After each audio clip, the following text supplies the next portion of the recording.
మూడో సంగతి మాట్లాడాడు. అనగా పరలోకపు యెరూషలేమును కన్నాడు.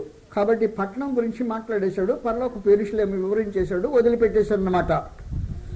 అయితే ఒక చిన్న వ్యత్యాసం, ఈ భూమి మీద ఉండే యెరూషలేము కొరకు మనుషులు ఎందుకు ఎదురు చూస్తున్నారో నాకు నిజంగా తెలియలా. ఇంకా మనుషులు ఆ భౌతికమైన ఈ యెరూషలేము అనే పట్టణంలో తగాదాలు జరుగుతున్నాయి. ఆ పట్టణంలో ఏదో ఒక మహత్యం జరుగుద్దని ఉద్దేశించి అపార్థం చేసుకుని దేవుని సంకల్పంలో దూరం ఉండే మనుషుల గురించి నేను ఏమన్నాడో తెలియలా. అసలు ఈ రోజున క్రీస్తు యేసును పిలిచింది దీంతో సంబంధం ఉండటానికి కాదు అన్నాడు. అంటే వాస్తవానికి యూదులకు నీకు ఏ సంబంధం లేదు. భౌతికమైన యూదులకు క్రీస్తు యేసునందు పిలువబడిన వారికి ఏ సంబంధం లేదు. మొదటి కారణం, క్రీస్తు యేసును నిరాకరించింది, ఆయన సిలువేయించింది యూదులే. రెండో కారణము, ఆయన సంఘాన్ని హింసించింది, పాడు చేయడానికి ప్రయత్నం చేసింది యూదులే. మూడో కారణము,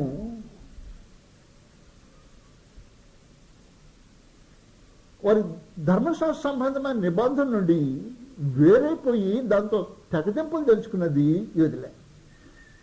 దాంతోపాటు పరమదేవుడు వారి సంబంధమైన ధర్మశాస్త్రాన్ని నెట్టివేసి దాని స్థలములో దానికి బదులుగా క్రొత్త నిబంధన స్థాపించాడు. ఒకవేళ వాళ్ళైనా సరే తిరిగి క్రొత్త నిబంధన కిందకు వస్తే వారు యూదులై ఉండకుండా కేవలం క్రైస్తవులై మాత్రమే ఉంటారు. కాబట్టి వారు యూదులు కాదు అన్నమాట. అపోస్తల కార్యములు 6వ అధ్యాయంలో ఒక చిన్న క్లిప్పింగ్ చూశాక మనం ముందుకు సాగిపోతాం. అపోస్తల కార్యం 6వ అధ్యాయం, విశ్వాసుల యొక్క సంఖ్య విస్తరించుతున్న ఆ దినాల్లో జరుగుతున్న విశేషమైన సంగతి 7వ వచనంలో, దేవుని వాక్యము ప్రబలమై శిష్యుల సంఖ్య యెరూషలేములో బహుగా విస్తరించెను. మరియు యాజకులంటే యోధమత నాయకులు అన్నమాట, యాజక ధర్మం జరిగించేవారు లేవీలు. యాజకులలో అనేకులు విశ్వాసమునకు లోబడి అంటేమన్నమాట, యోధమతాన్ని వదిలిపెట్టేసి క్రైస్తవులుగా చేయబడ్డారు అన్నారు. ఇక మీద మా మనుషులకు ఏదైనా అవకాశం ఉంటే అది కేవలము క్రీస్తు యేసునందు మాత్రమే.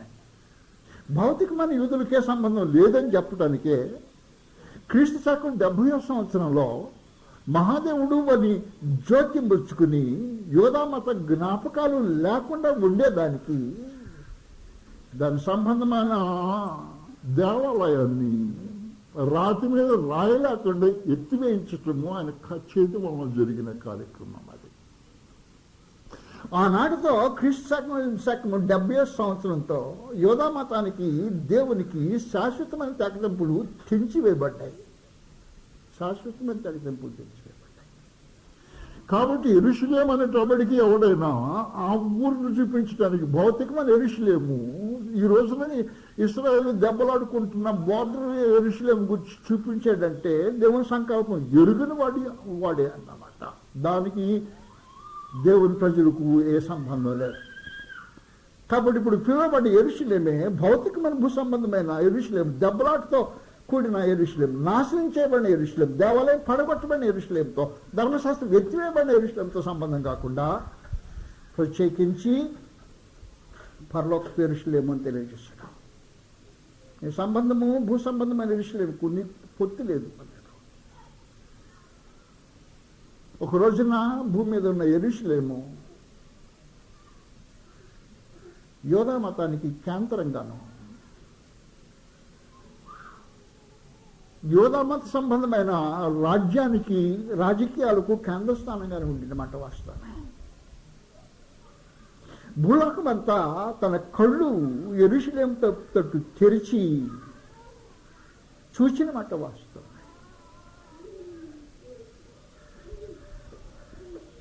కానీ ఎప్పుడైతే ధర్మశాస్త్రం నిరాకరించబడి యూదులు క్రీస్తు ప్రభువును సిలువేసి ఆయన నిరాకరించి సంఘాన్ని హింస పెట్టి మనకి దూరం కావడానికి ఎప్పుడైతే చూచారో, అందులో ప్రత్యేకించి ధర్మశాస్త్ర సంబంధమైన నిబంధన క్రీస్తు ప్రభువు సిలువలో నెరవేర్చిందని ఎత్తివేశారో, ఆనాటితోనూ భౌతికమైన యూదులకు ఆయనకు సంబంధము శాశ్వతంగా తెగిపోయింది. ఏ సంబంధం లేదు. కాబట్టి యెరూషలేం అనగానే అందుకని నేను ప్రత్యేకించి చెప్పేశాడు, భూ సంబంధమైన యెరూషలేముకు నాకు ఏ సంబంధం లేదు అని. కావాలంటే ప్రత్యేకించి ఈ సందర్భంలో గ్రంథం ఒక మాట క్లిప్పింగ్ చూస్తాము. గలతీయులకు రాసిన పత్రిక 4వ అధ్యాయం. దానికి నాకే సంబంధం లేదనే సమాచారము గ్రంథంలో దాఖలు చేయబడింది. కాబట్టి ఇది ఊహించాల్సిన అవసరం లేదు అన్నమాట. నాకు చదివాం, మళ్ళీ చదవబోతే సంగతి అదే.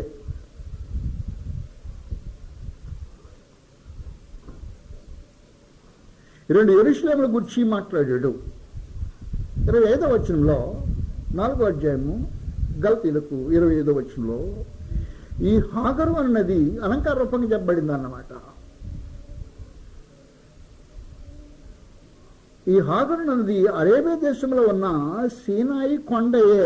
అది మామూలు కొండ అంటే కొండ అన్నమాట, సీనాయి కొండ. ప్రస్తుతం అందున్న యెరూషలేము, ప్రస్తుతం అందుండదంటే భౌతికమైన ఇప్పుడు మనం మాట్లాడుతున్న భూ సంబంధమైన యెరూషలేము, ప్రస్తుతం అందున్న యెరూషలేము, దాని పిల్లలతో కూడా దాస్యముందున్నది కనుక ఆ నిబంధన, పాత నిబంధన దానికి దిట్టయినది. అయితే పైన యెరూషలేము అదిగో రెండో సంగతి. భూమి మీద ఉన్న యెరూషలేము ఒకటి, పైన యెరూషలేము ఒకటి అన్నమాట. పైన యెరూషలేము ఇది మనకు తల్లి అని చెప్పడానికి ఆయన ఉద్దేశించాడు. స్వతంత్రముగా ఉన్నది అది మనకు తల్లి. కాబట్టి 28వ వచనంలో సహోదరులారా తన కంక్లూషన్ అన్నమాట ఇది. మనం ఇస్సాకు వలె వాగ్దానమును బట్టి పుట్టిన కుమారులమైన, శరీరమును బట్టి పుట్టినవాడు ఆత్మను బట్టి పుట్టినవని ఎలాగ హింస పెట్టినో ఇప్పుడును అలాగే జరుగుతుంది. ఏం జరుగుతుంది? శరీరం బట్టి పుట్టిన యూదులు ఆత్మను పుట్టిన క్రైస్తవులను హింస పెడుతున్నారు. అప్పుడు ఈ పుస్తకం రాయబడింది. ఇప్పుడు అలాగే జరుగుతుంది అని చెప్పాడు. కాబట్టి దాసిని ఎవరిని? పాత నిబంధనని, దాని పిల్లలను ఇశ్రాయేలుని వెళ్ళగొట్టుము. దాసి పిల్లలు ఇశ్రాయేలు భౌతికమైన యూదులు స్వతంత్రాన్ని పిల్లలతో క్రీస్తున్న క్రైస్తవులతో వారసులు కానేరరు అన్నమాట. క్రైస్తవ్యము పరలోక సంబంధమైంది, భూ సంబంధమైన యెరూషలేముతో కనెక్షన్ కలిగింది కాదు. భౌతికమైన యూదులకు క్రైస్తవులకు ఎలాంటి సంబంధం లేదు. ఆ సంబంధం ఉందనుకునే వాడికి సత్యం తెలియలా.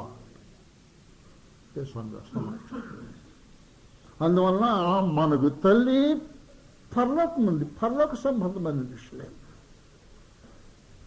నీవు పిలువబడింది భూ సంబంధమైన బాంధవ్యాల కోసము ఇశ్రాయేలుతో భౌతికమైన యూదులతో సంబంధం పెట్టుకోమని కాదు. లోకంలో చాలా పొరపాట్లు జరుగుతున్నాయి. ఈ భూమి మీద ఉండే ఇశ్రాయేలు ఏదైనా ఒక చిన్న ఒక విషయం కనుక్కున్నారనుకో, కనుక్కుంటే ఈడేదో కనుక్కున్నట్టు, వారు ఏదో మంది బంధువులైనట్టు, అబ్బా మనోడు అన్నట్టు. లేదా వాడికైనా ఇబ్బంది జరిగిందనుకో, వీరికైనా ఇబ్బంది జరిగినట్టు ఫీల్ అవుతున్న వాడికి అసలు గ్రంథం యొక్క రూపు తెలియదన్నమాట. భౌతికమైన యూదులకు క్రీస్తు వారికి ఏ సంబంధాలు లేవు, శాశ్వతంగా సంబంధాలు లేవు. ఒకవేళ వారికి క్రీస్తులో ఉన్న వారికి సంబంధం కావాలంటే వారు కూడా అపోస్తల కార్యం 6వ అధ్యాయం 7వ వచనం చెప్పినట్టు యాజకులు అనేకులు విశ్వాసమునకు విధేయులైరి అనే పద్ధతులనే తప్ప లేకపోతే భూమి మీద ఉన్న యూదులు అంగీకరించబడరు అన్నమాట. వారికి ఇంకే రూపమైన మార్గం లేదు. కానీ ఈ రోజున పిలువబడింది వారితో సహవాసం కోసం కాదు, సంబంధాల కోసం కాదు.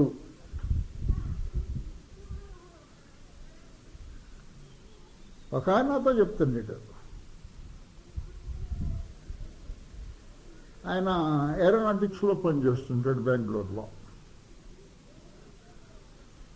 అంటే విమానాలు సంబంధించిన ఫ్యాక్టరీ అన్నమాట. దానిలోనికి కొంతమంది ఎక్స్పర్ట్స్, ఇజ్రాయెల్ దేశం నుంచి కొంతమంది ఎక్స్పర్ట్స్ వచ్చారంట. వాళ్ళు ఎక్స్పర్ట్స్ అక్కడి నుంచి ఈ విమాన సంబంధమైన ఎక్స్పర్ట్స్ వస్తే వారితో పాటు కలిసి ఈయన పనిచేయడానికి అవకాశం కలిగిందిట. వారితో ఈయన ఏదో మాట్లాడేటట. ఆ సంగతి నా దగ్గరకు వచ్చి బహు ఘనంగా చెప్పేసాడు. నేను తీసి ఇసురాక పడేసేయాలని. వాళ్ళెవరో నాకు తెలియదు, వారికి దేవునికే సంబంధం లేదు. నేను దేవుని కుమారుడిని.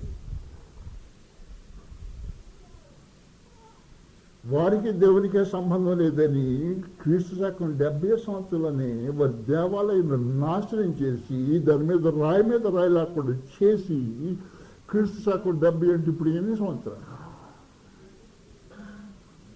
సుమారుగా 2000 సంవత్సరాలుగా నాకు ఇశ్రాయేలుకి సంబంధం, యూదులకు సంబంధం లేదని చూపించడానికి దేవాలయాన్ని అక్కడ గుర్తుగా పెట్టాడు దేవుడు అని చెప్పేసి. ఏం ప్రత్యేకత లేదు వాళ్ళ దగ్గర. వాళ్ళతో మాట్లాడినంత కారణాన అదేదో స్పెషల్ అనుకోవాల్సిన అవసరం లేదు. నీ యెరూషలేము పరలోక సంబంధమైన యెరూషలేము, నువ్వు అక్కడికి పిలువబడింది. కాబట్టి యెరూషలేము అని చెప్తూ నువ్వు అపార్థం చేసుకుంటావేమోనని ఆయన కావాలని చెప్పేసి అనగా అని వివరించడానికి, తన భావాన్ని చెప్పటానికి పరలోక సంబంధమైన యెరూషలేము అన్నాడు. భూ సంబంధమైనది కాదని గల్తీలకు వివరించిన తర్వాత హెబ్రీలో మళ్ళా అది నీకు అర్థం కాలేదనే ఉద్దేశంతో అది కాదుకి మీద దానికి సంబంధం లేదని తెలియచేశాడు. ఈ రోజు నీవు పిలువబడింది పరలోక సంబంధమైన పట్టణంలో నివసిస్తుంటారే. అబ్రహాం, ఇస్సాకు, యాకోబులు ఏ ఊరికి పోవటానికి ఆలోచన చేశారో వారితో సహవాస బంధం కలిగి ఉండటానికి ఉద్దేశించబడిందే. కనుక మీరు సియోను కొండకు నుండి నెంబర్ 1, దాని సంగతి మీకు ముందుగా వివరించాను.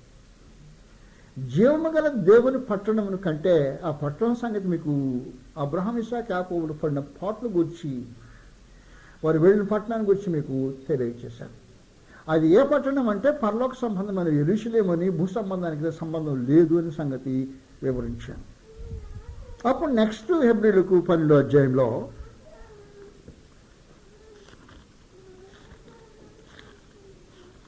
మూడో విశేషమైన సంగతి చెప్పేశాడు. ఎక్కడికి వచ్చారు? ఈరోజు నువ్వు నిలిచిన స్థలం ఏది? మోషే, కొంకి కర్రతో తిరిగేవే 40 సంవత్సరాలు ఈ కొండ మీద. కానీ ఇప్పుడు నీవు నిలిచిన స్థలం ఏది? ఈ సీనాయి కొండ మీదనే మళ్ళానే నీతో కలుసుకుని ఈ స్థలంలోనే నేను నీకు మళ్ళా పదాజ్ఞలు ఇవ్వబోతున్నా, అందుకు నేను ఈ సంగతి చెప్పింది అన్నాడు ఆయన. మోషేకి అర్థం కాలా. కాబట్టి నీ వచ్చి నిలిచిన స్థలం నీకు తెలియపోతే ఈ సంగతులు తిరిగి నీకు వివరించాల్సిన అవసరం వచ్చింది. మోషేకి తెలియలా, నీకు తెలియలా, అదే సంగతి. రెండో సంగతి నేను జ్ఞాపకం చేసినప్పుడు నేను చెప్పింది, వచ్చి చూసిన స్థలం చూచాడు యెషయా. ఇక్కడ ఉండటానికి నేను యోగ్యుడు కాదు అన్నాడు. నీకు అలాంటి మనసు వచ్చింది కాబట్టి నేను నిన్ను పవిత్రం చేస్తానని ఉద్దేశించి మహాదేవుడు అతన్ని మార్చుకునే హృదయాన్ని బట్టి పవిత్రం చేసి ఆ వాతావరణాన్ని అతనికి అనుకూలం పరిచాడు. ఆ సంగతి జరిగించాడు. ఒకవేళ నీకు ఇలాంటి భావన కలిగితే నేను వచ్చిన స్థలము నేను ఉండదగిన స్థలం కాదని ఆలోచన వస్తే నిన్ను పవిత్రపరచడానికి నేను ఇష్టపడుతున్నమాట వాస్తవమే. కాబట్టి మనం వచ్చింది సీయోను కొండకును జీవము గల దేవుని పట్టణమును కంటే పరలోకపు యెరూషలేమునకును. నెంబర్ 3, మూడవది వేవేల కొలది దేవదూతల యొద్దకును. వేవేల కొలది దేవదూతలు.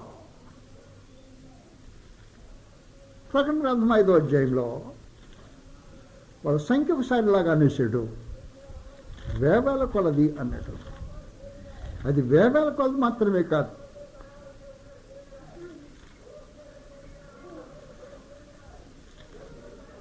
ఐదవ అధ్యాయము ప్రకటన గ్రంథంలో వారి సంఖ్య లెక్క మాట్లాడుతున్న సందర్భంలో ఈ సంగతి ఆయన తెలియజేశాడు. 12వ వచనంలో వారు వధింపబడిన గొర్రెపిల్ల శక్తియు ఐశ్వర్యమును జ్ఞానమును బలమును ఘనతయు మహిమయు స్తోత్రము పొందనర్హుడనిచ్చే గొప్ప స్వరముతో చెప్పుచుండ్రి. అంతటా పరలోకమందును భూలోకమందును భూమి క్రిందను సముద్రంలో ఉన్న ప్రతి సృష్టము అనగా వాటిన్న సర్వమును సింహాసనసీనుడైన వాని యొక్కయు గొర్రెపిల్ల యొక్కయు, క్షమించాలి, నేను 11వ వచనం చదవాల్సిన పొరపాటు చేశాను. మరియు నేను చూడగా సింహాసనమును జీవులను పెద్దలను ఆవరించి ఉన్న అనేక దూతల స్వరము వినబడెను. వారి లెక్క కోట్ల కొలదిగా ఉంటాను. కాబట్టి దేవదూతల యొక్క సహవాసానికి పిలిచాడు అంటే ఎలాగుంటుందో ఆ సహవాసము దేవదూతలతో, ఆ సంగతిని గురించి మీరు మరలా మనం తిరిగి కూడేటప్పుడు వివరించడానికి ఆలోచన చేస్తున్నా. మిమ్మల్ని విసిగించాలని నా ఆలోచన లేదు, రైతు క్షమించాలి. కానీ ఈ రోజున విశ్వసించుతున్నావు, నీ విశ్వాసానికి అర్థం లేకుండా పోతే ఉన్నానని చెప్తున్నావు, నీ ఉన్న స్థలం ఏ స్థలంలో ఉన్నావో నీకు అర్థం కాకపోతే ఈ బ్రతుకు వ్యర్థం. అది కేవలం వ్యర్థమైన బ్రతికే. కాబట్టి బ్రతికే బ్రతుకు అర్థసహితంగా ఉండాలి అంటే నీవెవరో ఎక్కడ ఉన్నావో అనే సంగతి కనీసం తెలిసి ఉంటుంది. చాలా ప్రాముఖ్యమైన సంగతి. నీవు ఉన్న స్థలము అనేకులు కావాలని వాంఛించి కుదరకపోయిన స్థలం. నీవు ఉన్న స్థలము మానవ జాతికి శరీర సంబంధంగా జన్మించిన వాడికి దొరకిన స్థలం.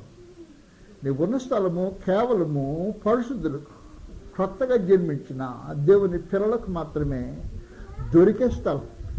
అది సీయోను కొండకును జీవము గల దేవుని పట్టణము కనుక పరలోకపు యెరూషలేమునకును వేవేల కొలది దేవదూతల యొద్దకును అంటూ వివరించుకుంటూ పోతుంటాడు. మిగిలిన బ్యాలెన్స్ తర్వాత ఆలోచన చేస్తాం. నమస్కారం.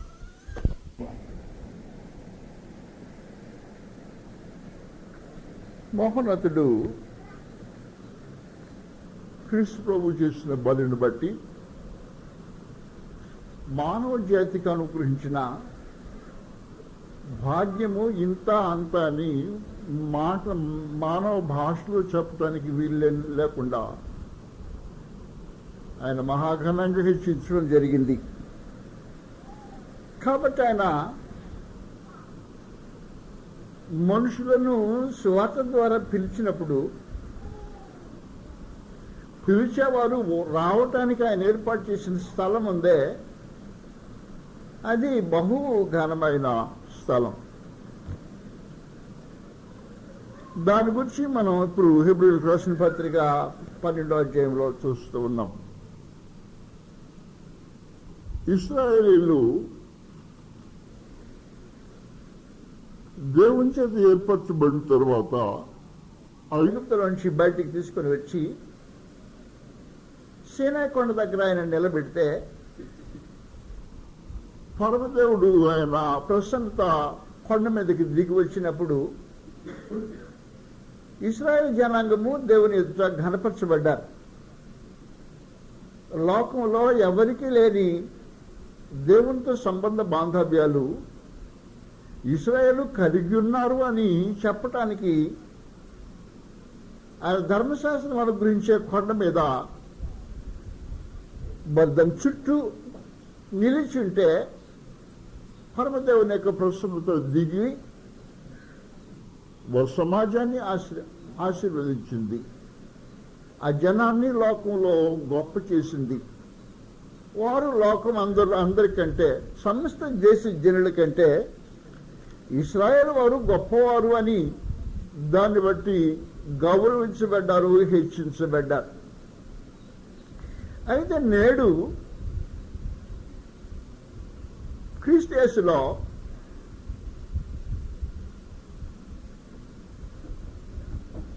అలాంటి చిన్న సంగతి కాకుండా వారికంటే మరీ విశేషమైన విధంగా దేవుని ప్రజలు ఘనపరచబడ్డారు అని చెప్పటానికి ఈ సందర్భము ఉపయోగించబడింది. హెబ్రీయులకు 12వ అధ్యాయంలో మనం 22వ వచనం చూసినప్పుడు ఇప్పుడైతే అని గతంలో ముందు చదివాక 12వ వచనం 22కు వస్తాం. 18లో స్పృశించి అంటే తాకి తెలుసుకొనదగినట్టు మండుచున్నట్టు కొండకును అగ్నికిని కారు మేఘమునకును గాఢాంధకారమునకును తుఫానుకును బోరధ్వనికిని మాటల ధ్వనికిని మీరు వచ్చి ఉండలేదు. ఒక జంతువైనను ఆ కొండను తాకిన ఎడల రాళ్లతో కొట్టబడవనని ఆజ్ఞాపించిన మాటకు వారు తాళలేక ఆ ధ్వని విరిన వారు మరి ఏ మాట తమతో చెప్పవలదని బతిమాలుకొనిరి. మరియు ఆ దర్శనం ఎంతో భయంకరంగా ఉన్నందున మోషే నేను మిక్కిలి భయపడి వణుకుచున్నాను అనెను. ఇలాంటి పరిస్థితికి ఇశ్రాయేలీయులు వచ్చారు అని వారి బ్యాక్గ్రౌండ్ గురించి మాట్లాడిన తర్వాత క్రీస్తు సంబంధులు ఎలా ఘనపరచబడ్డారు అని చెప్పటానికి తర్వాత వచ్చిన వాళ్ళు వర్ణించబడ్డాయి. ఇప్పుడైతే మీరు సియోను అను కొండకును అని చెప్పి మనం ఆ సియోను కొండలో ప్రభుతో పాటు ఉండే విశేషమైన సంగతి ఏంటో ఆలోచన చేశాం. రెండు, మీరు వచ్చింది జీవము గల దేవుని పట్టణానికి. ఈ పట్టణం కొరకు పూర్వీకులు కనిపెట్టి ఎదురు చూసి భక్తులు దానికోసం ప్రయాసపడ్డారు. కానీ మీరు ఇప్పుడైతే ఆ పట్టణానికి వచ్చి ఉన్నారు అన్నాడు. అది పరలోక సంబంధమైన యెరూషలేము అనే సంగతి మనము ఆలోచన చేశాం. మీరు వచ్చింది దేవదూతల యొద్దకు అన్నాడు. ఇప్పుడు మనం చదివేది దేవదూతల యొద్దకు అనే విశేషమైన సంగతి. ఇది మూడవది, వేవేల కొలది దేవదూతల యొద్దకు. మీరు సహవాసం ఎవరితో మీరు పొత్తు కలిగి ఉన్నారు అంటే ఆయన అన్నాడు, మీరు వచ్చిన స్థలంలో దేవదూతలు ఉన్నారు అన్నాడు. దేవదూతలు మనుషుల కంటే ఏ రూపంలో గొప్పవారో ఏ రూపంలో తక్కువవారో అనే సంగతి ఈ గ్రంథం వివరించింది. పేతురు 2వ పత్రిక 2వ అధ్యాయము 11వ వచనంలో ఈ సంగతి రాయబడింది.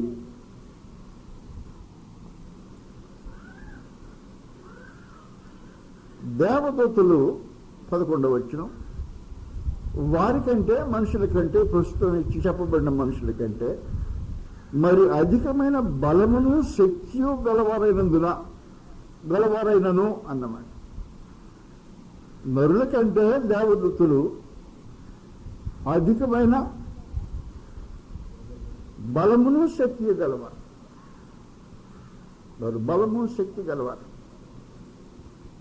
రెండవ సంగతి, దేవదూతలు నరుల కంటే ముందుగా ఉన్నవారు. యోబు గ్రంథంలో 38వ అధ్యాయం మనుషుల సృష్టికి దేవుడు లోకాన్ని సృజించేదానికి ముందుగా దేవదూతల సంగతిని ఆయన గ్రంథంలో తెలియచేశాడు. 38వ అధ్యాయం 7వ వచనంలో ఉదయ నక్షత్రములు ఏకంగా కూడి పాడినప్పుడు దేవదూతలందరూ ఆనందించి జయధ్వనులు చేసినప్పుడు దాని మూలరాతిని వేసిన వాడెవడు అని భూమికి పునాదులు వేసినప్పుడు సంగతులు మాట్లాడి అప్పుడు దేవదూతలు ఉన్నారు, వారు ఆనందించి జయధ్వనులు చేసిన వారే అని సమాచారము తెలియచేశాడు. దేవదూతలు మనుషుల కంటే గొప్పవారు, బలము, అధికమైన బలము, శక్తి కలిగిన వారు. దేవదూతలు మనుషుల కంటే ముందుగా నిర్మించబడిన వారు, సృజించబడిన వారు. మానవ సృష్టికి భూమికి పునాదులు వేయక మునిపే దేవదూతలు ఉన్నారు.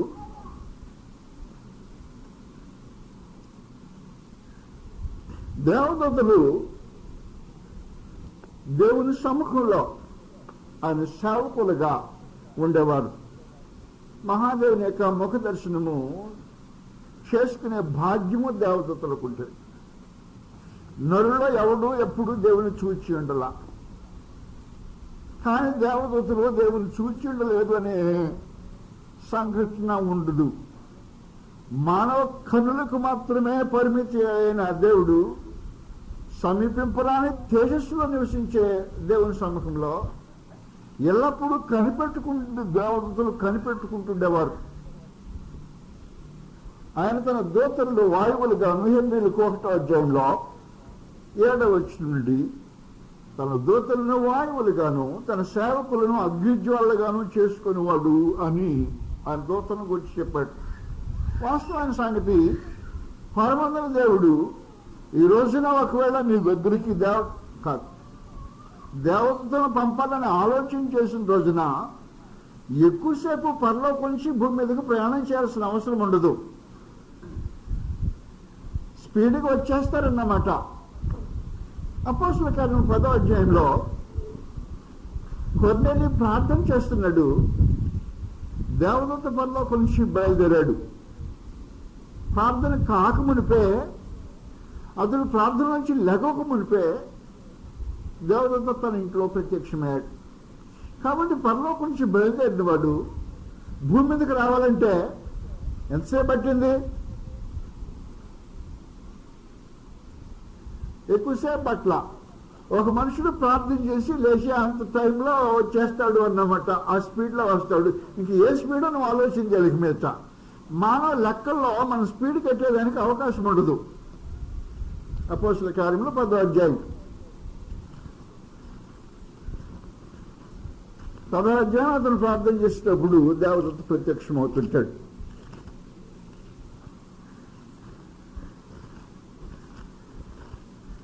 మొదటి నుండి కొర్నేలి యొక్క జీవిత గాథ మనకు 10వ అధ్యాయంలో కనిపిస్తుంటుంది. 3వ వచనంలో పగలు ఇంచుమించు 3 గంటల వేళ దేవునితో కొర్నేలి యొద్దకు వచ్చి అన్నాడు. ఇంచుమించు 3 గంటల వేళ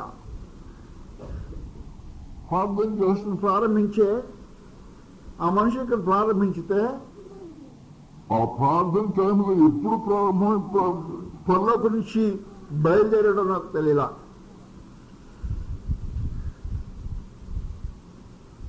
ఈ మనుషులు ప్రార్థన చేస్తుంటే పరలోకం నుంచి బయలుదేరిన వ్యక్తి ప్రార్థన ముగించి లఘువు ముందే 1 గంట ప్రార్థన చేశాడు అనుకుందాం, లేదు 2-3 గంటలు ప్రార్థన చేశాడు అనుకుందాం. సపోజ్లో 2-3 గంటలు ప్రార్థన చేసే ఈ టైంలో అంత దీర్ఘంగా ప్రార్థన చేస్తుంటే ఒకవేళ పరలోకం నుంచి భూమి మీదకి రావడానికి ఆ టైంలో వచ్చేసాడు అంటే ఏ స్పీడ్గా వచ్చుంటాడు మీ ఉద్దేశానికి? ఆయన అన్నాడు, తన దూతలను వాయువులుగాను తన సేవకులను అగ్నిజ్వాలలుగాను చేసుకునేవాడు అన్నాడు. కాబట్టి చాలా స్పీడ్గా ప్రయాణం చేస్తారన్నమాట. బలము, శక్తి కలిగిన వారైనా ఉన్నారన్నమాట. మనుషుల కంటే ముందుగా సృజింపబడిన వారైనారన్నమాట. దేవదూతలు ప్రత్యక్షమైతేనే ఒకనాడు మనుషులు భాగ్యవంతులుగా ఎంచబడేవారు. దూత ప్రత్యక్షమయ్యాడా, గొప్పవాడిగా దూత ప్రత్యక్షమవుతాడు. అలాంటిది బైబిల్ భక్తుల యొక్క చరిత్ర. ఎక్కువ మందికి దూతలు ప్రత్యక్షం కాలా, దూతలతో ముందుకు రాలా, వచ్చింది చాలా తక్కువ మంది దగ్గరకు. వాళ్ళ మీద లెక్కేసి ఫలానాయన దగ్గరికి అని ఇలాగ నువ్వు లెక్కేసి చెప్పొచ్చు ఎవరి దగ్గరకు వచ్చాడో దూత.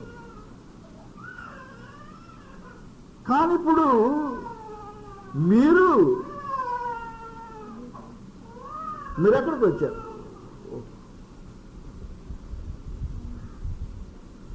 వేవేల కొలది దూతల ఎద్దుకును అని మీరు వచ్చింది. వేవేల కొలది దూతల ఎద్దుకు.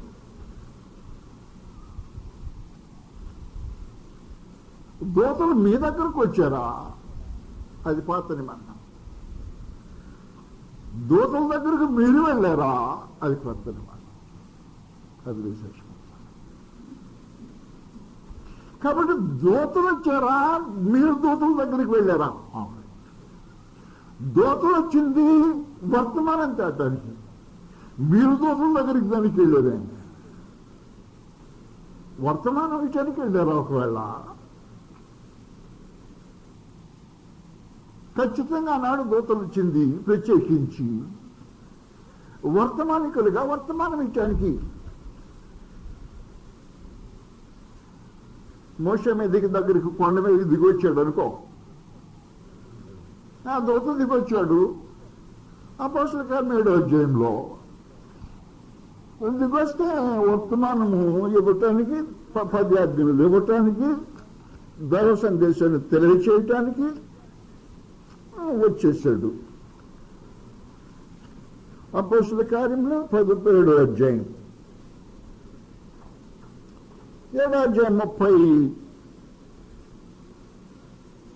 33వ వచనంలో, అందుకు ప్రభువు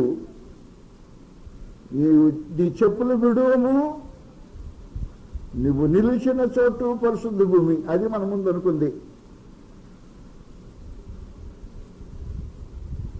ఐగుప్తులో ఉన్న నా ప్రజల దురవస్థ నేను నిదానించి తీర్చుతుంది, వారి మూలుగు వింటిని, వారిని విడిపించుటకు దిగి వచ్చి ఉన్నాను, రమ్ము, నేనిప్పుడు నిన్ను ఐగుప్తులకు పంపుదనని అతనితో చెప్పాను.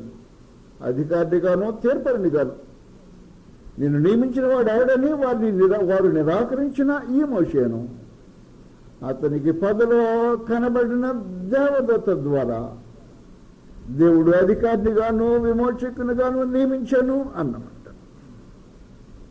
38వ వచనంలో, సీనాయి పర్వతం మీద తనతో మాట్లాడిన దేవదూతతోనూ మన పితలతోనూ అరణ్యములోని సంఘమందు ఉండి మనకు జీవవాక్యములు ఇచ్చిన వాడితడే అనేసాడు. దేవదూత ప్రత్యక్షమయ్యాడు. 53వ వచనం, దేవదూతల ద్వారా నియమింపబడిన ధర్మశాస్త్రమును మీరు పొందితిరి గాని వగైరా సంగతులు అన్నమాట. దేవదూత ప్రత్యక్షమయ్యాడు. మరి ఆ భయపడకము అంటాడు, వర్తమానం తీసుకొస్తాడు. విచిత్రమైన వ్యక్తికి దేవదూత ప్రత్యక్షమవుతాడు. కాబట్టి దేవదూతల ప్రత్యక్షత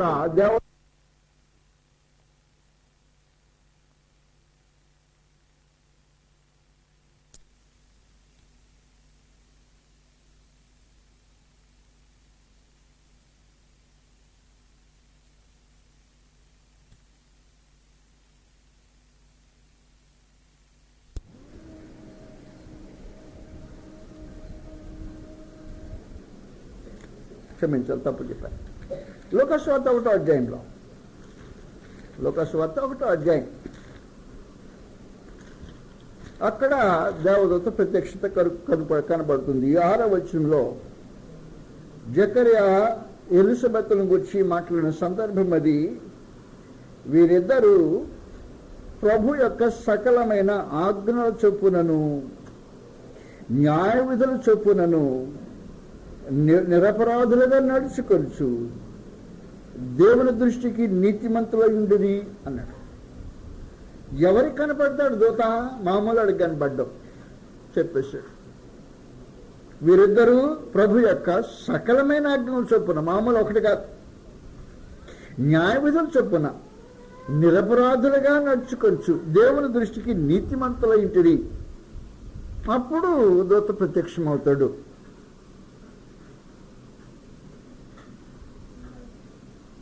పదకొండవ వచనంలో ప్రభు దూత ధూప వేదికకు కుడివైపు నిలిచి అతనికి కనబడగా అన్నమాట. అప్పుడు జకర్యాకు దేవదూత యొక్క దర్శనము కలుగుతుంటుంది. దూతలు వచ్చారు అన్నమాట. దేవదూతలు రావటంలో మనుషుల దగ్గరకు ఒక విశేషమైన సంగతి, పరమదేవుని సందేశం తేవటానికి. ఇప్పుడు దూతలు మీ దగ్గరకు వచ్చారా, లేదు మీరు దూతల దగ్గరికి వెళ్ళారా? మీరు దూతల యొద్దకు వచ్చి ఉన్నారు అన్నమాట. మీ దూతల వద్దకు వచ్చింది, పరిస్థితి సంపూర్ణంగా మారింది అన్నమాట. ఈ మార్పు క్రీస్తు యేసు వల్ల కలిగిన మార్పు. దూతలు కిందకి దిగి వచ్చారు, వర్తమానం తెచ్చారు. దూతల స్థలం మీద అనుకుందాం. పరలోకం నుంచి దూతలు, దేవుని దూతలు భూమి మీదకి వచ్చారు. కానీ మీరు దూతలు ఎందుకు వచ్చి ఉన్నారు?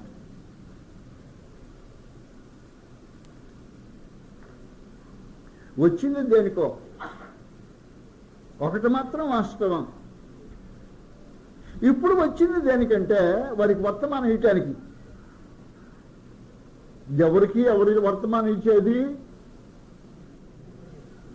దూతలకు నరులు వర్తమానం ఇచ్చేది.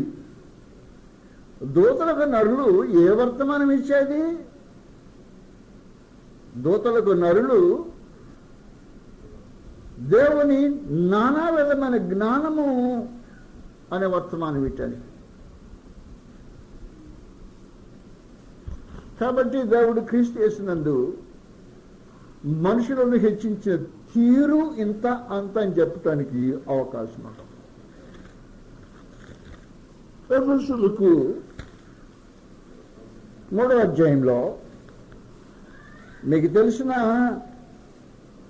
8-11 కలిసి ఉన్న ఏర్పాటును బట్టి దేవుడు మన ప్రభువున క్రీస్తు యేసునందు చేసిన నిత్య సంకల్పం చొప్పున పరలోకములోని ప్రధానులకును అధికారులకును సంఘం ద్వారా తన నానా విధమైన జ్ఞానము ఇప్పుడు తెలియజేయాలని ఉద్దేశించి, ఇప్పుడు దేవుని యొక్క ఉద్దేశం ఏమంటే మిమ్మల్ని దూతల దగ్గరికి తీసుకుని వచ్చింది దేవుని యొక్క నానా విధమైన జ్ఞానము వారికి ఇవ్వాలి అని ఉద్దేశం. ఆ రోజున దేవుని యొక్క ఆలోచనలు మానవ జాతికి ఇవ్వాలని దేవుడు తన దూతలను మనుషుల దగ్గర తీసుకుని వచ్చేవాడు. ఈ రోజున మీద మిమ్మల్ని వారి స్థలానికి పిలిచింది వారికి సందేశం ఇవ్వటానికే. దేవదూతలకు సందేశం ఇవ్వగలిగిన అంతస్తుల్లోనికి క్రీస్తు యేసునందు పిలువబడిన వారు వచ్చి ఉన్నారు అన్నమాట. నీ అంతస్తు అది అంతస్తు.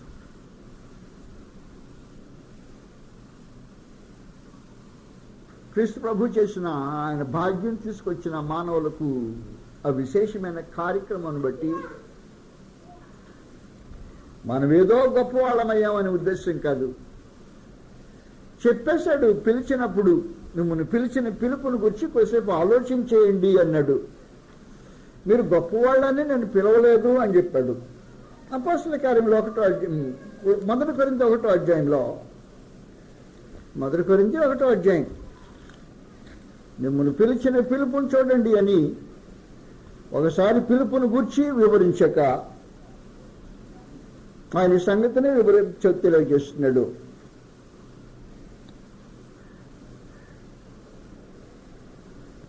మిమ్మల్ని పిలిచిన పిలుపుని చూడు 20 6వ వచనం.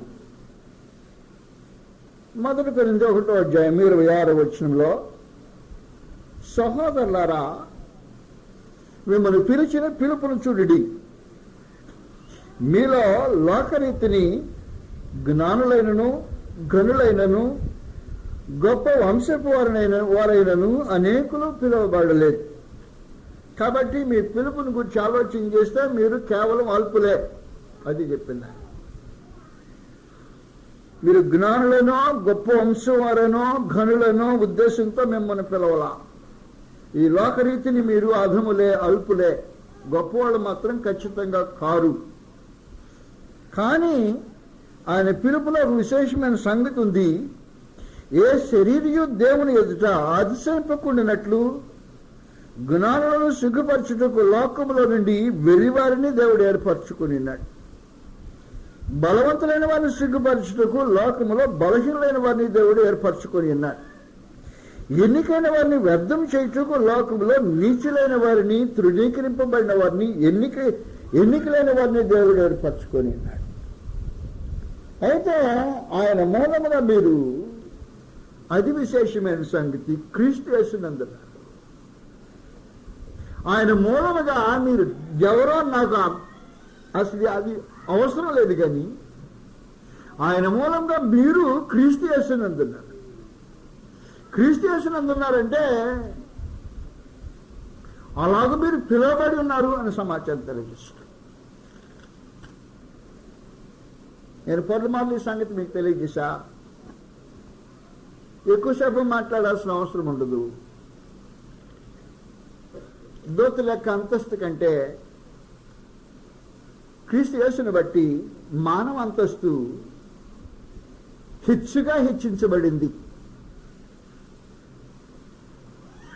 దేవుని కుమారుడు భూమి మీదకి రావడానికి ఆలోచన చేసినప్పుడు ఆయన ఎంత మాత్రమును దేవదూతల స్వభావమును ధరించుకొని లేదు, కానీ అన్నాడు. చూసావు, అబ్రహాము సంతాన స్వభావమును ధరించుకొని ఉన్నాడు. మనిషి పోలికగా పుట్టి ఉన్నాడు. దేవదూతల స్వభావం ఎంత మాత్రం ధరించుకోవాలా. ఆయన తన అంతస్తును వదిలి దిగి వచ్చేటప్పుడు నెక్స్ట్ గా వచ్చే అంతస్తు దేవదూతల అంతస్తు. దిగి వస్తున్నాడు దేవత్వంలో నుంచి. మనుషులకు సహాయం చేయాలనే ఉద్దేశంతో రాబోయేటప్పుడు తనకు తట్టి అడ్డం వచ్చే అంతస్తు దేవదూతల యొక్క అంతస్తు. అక్కడికి వచ్చాడు. ఆయన ఎంత మాత్రమే దేవదూతల యొక్క స్వభావమును ధరించుకోలేదు కానీ అని తెలియజేశాడు. హెబ్రీయులకు 1వ అధ్యాయంలో ఈ సంగతి వివరించాడు.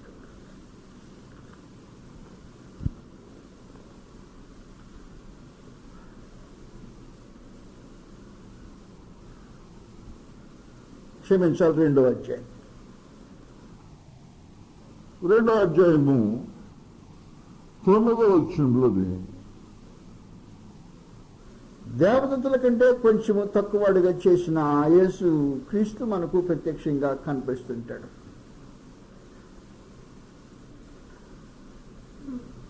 దేవుని కృప వలన ప్రతి మనిషిని కొరకు మరణము అనుభవించినట్లు దేవదూతల కంటే కొంచెం తక్కువగా చేయబడిన యేసు అన్నమాట. 2వ అధ్యాయంలో తిరిగి ఆయన అంటున్నాడు 16వ వచనంలో, అనగా ఆయన ఎంత మాత్రమే దేవదూతల స్వభావమును ధరించుకొనక అబ్రహాం సంతాన స్వభావం ధరించుకొనెను అన్నాడు.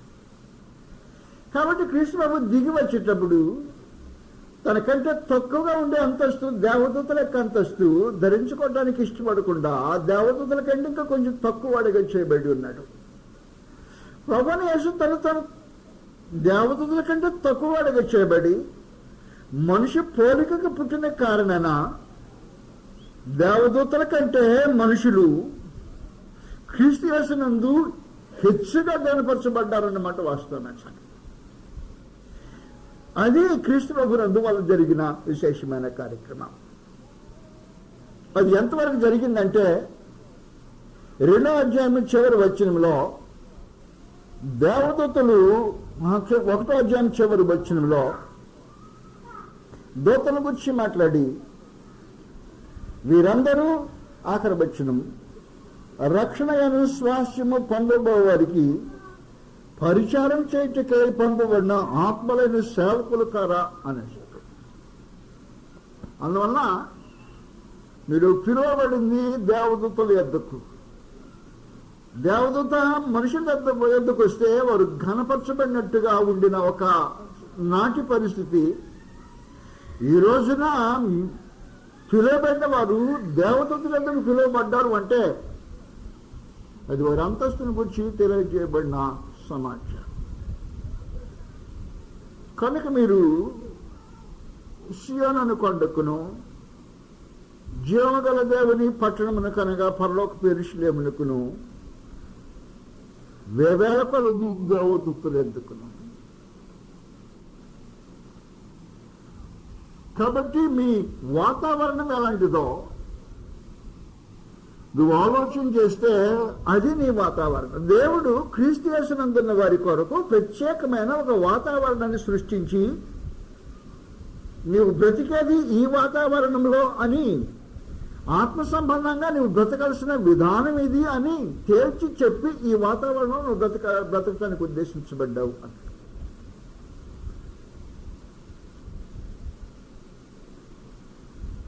దేవదూతల యొక్క వాతావరణంలో మనుషులు నేర్చుకోవాల్సిన ఒక విశేషమైన పాఠం ఉంది.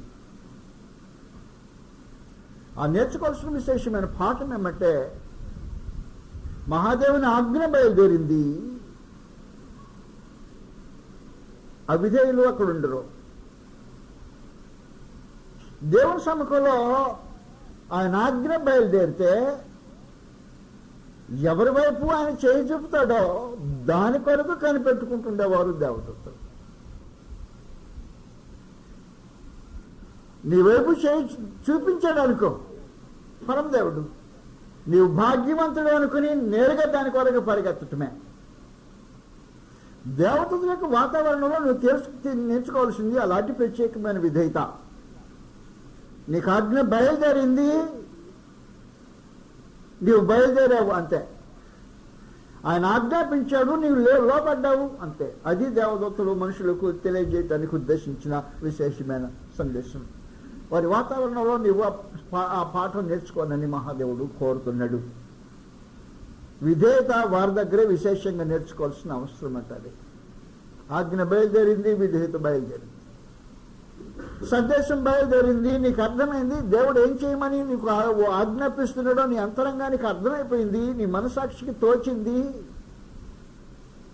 కానీ నువ్వేమంటావంటే అర్థమైంది, కరెక్ట్, తెలిసిందిలే, ఆగు కొంచెంసేపు. విధేయత చూపించడం కష్టమా? నాకు అర్థమైంది కాదు, ఎప్పుడు చేద్దాం?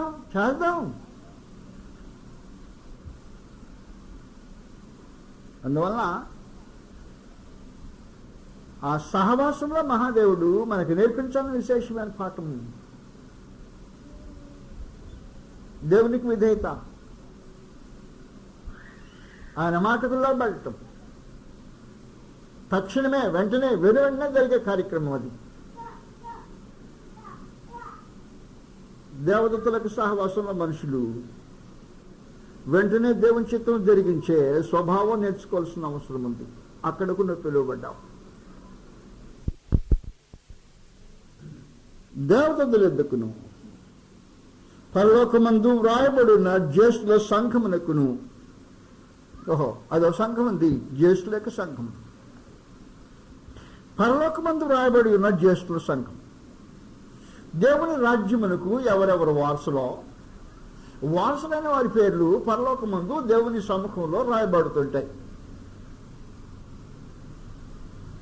కాబట్టి దాని గురించి ఇంకా విశేషంగా అనుమానించాల్సిందో లేకపోతే నమ్మిక దానికి విరోధంగా నమ్మాల్సిన అవసరమో లేదు. పరలోకమందు రాయబడి ఉన్న జ్యేష్ఠుల సంఘం. ఈ సంఘం యొక్క పరలోకం ముందు రాయబడిన పేర్లు జగదుత్పత్తి మొదలుకొని వధింపబడి ఉన్న గొర్రెపిల్ల యొక్క జీవ గ్రంథంలో దాఖలు చేయబడి ఉంటాయి. ఈ దాఖలు చేయబడిన పేర్లు చాలా విశేషమైన పేర్లు. ప్రకటన గ్రంథము 13వ అధ్యాయంలో, ప్రకటన 13వ అధ్యాయం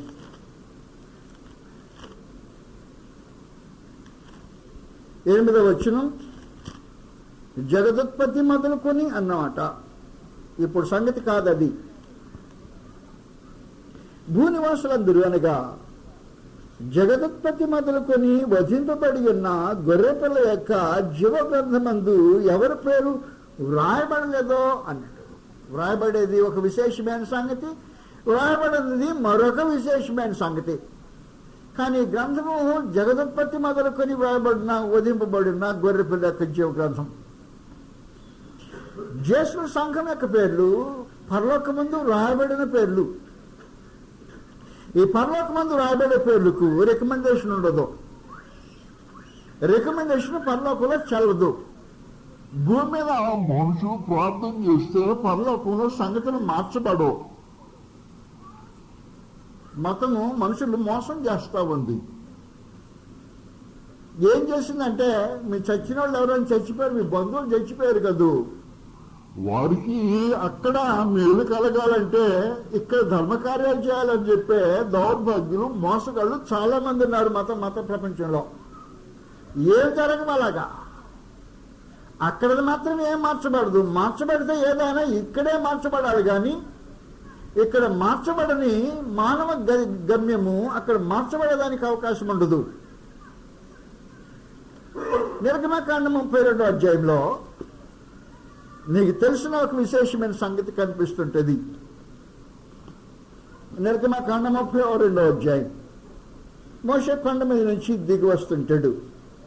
ఇశ్రాయేలు దేవుని ఎదుట వీళ్ళకు విరోధంగా పాపం చేసి విగ్రహాన్ని నిలుపుకొని దానికి పూజ పునస్కారాలు అల్లరి జాతర చేయటం ప్రారంభించారు. ఈ జాతర విషయమే మహాదేవుడు వారి మీద కోపగించుకొని ఆయన ఉగ్రత కనపరచాలనే ఉద్దేశంతో ఉండిపోయాడు. 32వ అధ్యాయము 31వ వచనం నుండి, అప్పుడు మోషే యెహోవా యొద్దకు తిరిగి వెళ్ళి, అయ్యో, ఈ ప్రజలు గొప్ప పాపం చేసిరి. వారు బంగారు దేవతను తమ కొరకు చేసుకొనిరి. అయ్యో, నీవు వారి పాపమును ఒకవేళ పరిహరించిదివా, లేని ఎడల నీవు రాసిన నీ గ్రంథముల నుండి నా పేరు తుడిచివేయమని బతిమాలు కొనుచున్నాను అనెను. పెద్ద పెద్ద త్యాగం చేయటం మొదలెట్టేశాడు మనిషి మొత్తానికి. రాస్తే రాయ్, లేకపోతే నా పేరు కూడా తుడిపోయి స్ట్రైక్ చేయటం మొదలెట్టాడు మనిషి. దేవానికి విరోధంగా స్ట్రైక్ అన్నట్టు. వాడు పాపం చేస్తున్నమాట వాస్తవమే, కానీ ఇప్పుడు నా మనవి,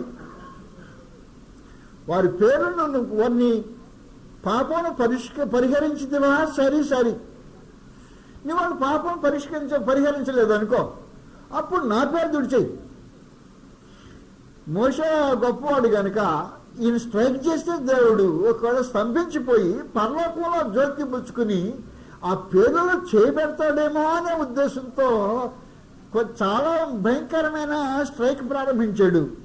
సత్యాగ్రహం లాంటిది అన్నమాట. నేను మరణం వరకు ఆ మరణ సత్యాగ్రహం లాగా కూర్చున్నాడు అక్కడ. నువ్వు సచ్చినా నాకు, బతికినా నాకు లెక్కలేదు, పరలోకం మాత్రం నీ మాట వలన మార్చబడతాయి. అక్కడ ప్రత్యేకంగా పేర్లు మెయింటైన్ చేయబడుతుంటాయి. ఎవడి పేరో వాడికి మాత్రమే పేరు. నీవు చెప్తే ఎక్కియటము, నీవు చెప్తే తీసివేయటం అనేది జరగదు. శాశ్వతమైన ఒక పాఠం నేర్పించాడు దేవుడు. కాబట్టి భూమి మీద ఎవడు ఏం చేసినా దాన్ని బట్టి అక్కడి పేర్లు తుడబట్టం, రాయబట్టం అనేది జరగదు అనే సంగతి తెలుసుకోవాలి అని కోరాడు. కాబట్టి ఈ పేర్లు విశేషమైన పేర్లు అన్నమాట. అందుకు యెహోవా నా ఎదుట పాపము నా ఎదుట ఎవడు నా ఎదుట పాపం చేసెను వాణి నా గ్రంథముల నుండి తుడిచిపెట్టను. అంతే. నా ఎదుట పాపం చేసిన వాడిని తుడిచేస్తా, నా ఎదుట నీతిమంతుడైన వాడిని ఎక్కిస్తా. ఆ ఎక్కించేది తుడిచివేసే కార్యక్రమము సంపూర్ణంగా నాకే చెందుతుంది. అందువల్ల నీవు రికమెండేషన్ చేస్తే ఇక్కడ జరిగే కార్యక్రమాలు ఏం లేవు. నేను మీకేం చెప్తున్నానంటే ఆ గ్రంథము విశేషమైన గ్రంథం. భూమి యొక్క పలుకుబడి మీద అది ఎఫెక్ట్ ప్రభావము కనబడని గ్రంథం.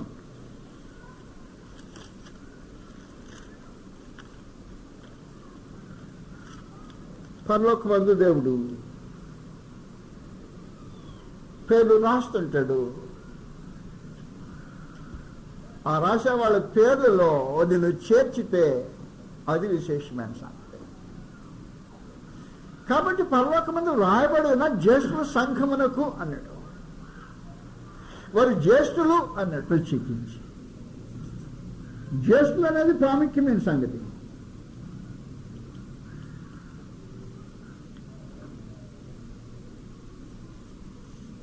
జ్యేష్ఠులు అన్న ప్రథమ ఫలము అన్న ఒకటే. పంటలోనేమో ప్రథమ ఫలము, మనుషులకేమో పుట్టేది జ్యేష్ఠులు, మొదటగా పుట్టినవారు అన్నమాట.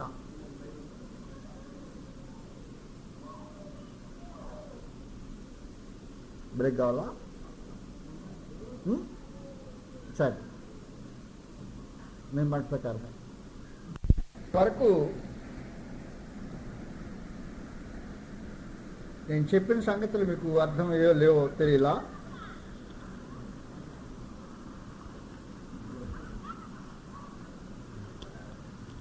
ఏం జరిగిందో ఒక చిన్న బొమ్మ చూపిస్తాను. మహోన్నతుడైన దేవుడు లోకంలో నుండి అనేక మంది ఘనులను, గొప్ప ఇంటి వారిని వగైరాలను పిలవకుండా ఆయన లోకంలోనికి తన పిలుపును పంపి మనుషులను ఒక ప్రత్యేకమైన వాతావరణంలోనికి పిలిచాడు. ఈ పిలిచిన వాతావరణంలో పరిస్థితులు ఎలాగున్నాయో ఇప్పుడు ఆయన చెప్పే సంగతి అది. మీరు పిలువబడిన పిలుపుని గురించి ఆలోచించుడి అని చెప్పి లోకంలో గొప్ప ఇంటివారు, ఘనులు, గొప్ప వంశపు వారు పిలువబడలా, అనేకులు పిలువబడలా. కానీ పిలిచిన తర్వాత మిమ్మల్ని ఎక్కడికి రమ్మని పిలిచానో అని చెప్పి ఇప్పుడైతే సియోను అని కొండకును అన్నాడు.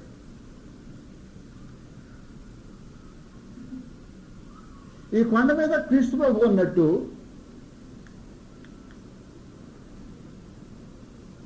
అక్కడున్న మనుషులు ఎలాంటి వారో ఆ సంగతి చూపించి నీవు ఇక్కడికి వచ్చావు, ఇక్కడికి పిలువబడింది అన్నాడు. ఆ 144,000 మందిలో నీవు ఒక్కడవై ఉండటానికి ఉద్దేశించి నీకు పిలుపు అనుగ్రహించబడింది.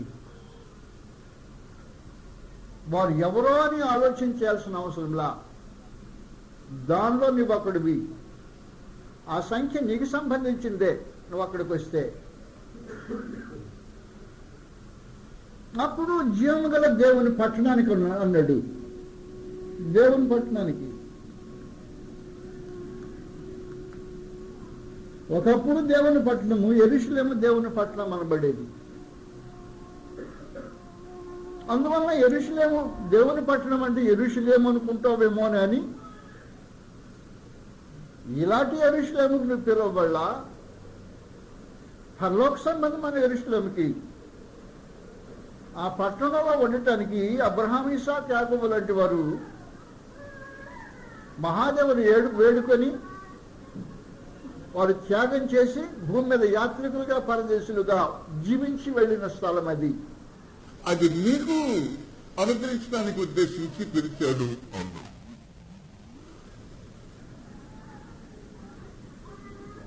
దేవుని పట్టణానికి అని చెప్పిన తర్వాత దేవదూతలు ఎందుకు అన్నాడు.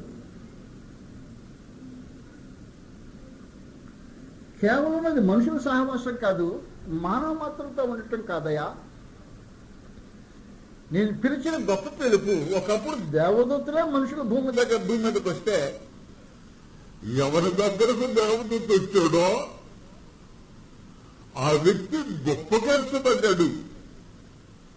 కానీ పరిస్థితి అది కాదు.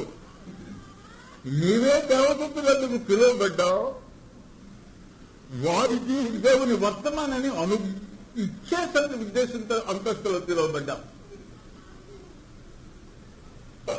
ఆ తర్వాత పరలోకమందు రాయబడిన జ్యేష్ఠుల సంఘమునకు అన్నాడు. ఈ పేర్లు పరలోకంలో రాయబడిన మనుషులు.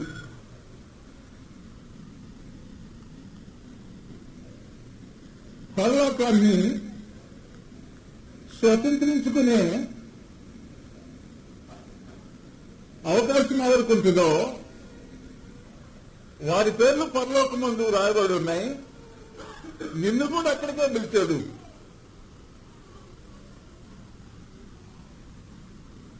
ఆ మిగిలిన తర్వాత నీ జీవితం దేవుని సమ్మకంలో భూమిని జీవించే కాలంలో నీ మనసు ఎలాగో అణిగి ఉండాలో, నీ ప్రాణము నీ సకల మార్గాలు ఏ దేవుని వశంలో ఉన్నాయో ఆయన ప్రసన్నతలో నీవు పిలువబడితే నీవు ఎలాంటివిగా బ్రతకాలో నీవు గ్రహించడానికి ఉద్దేశించి పరలోకమందు దేవుని సముఖానికి పిలువబడ్డావు.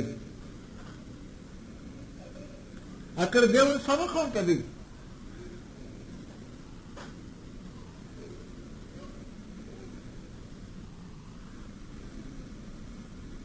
దానికి పైగా గొర్రెల యొక్క పేదలకు మరి శ్రేష్టముగా పలికిన ప్రోక్షణ రక్తం అంటది.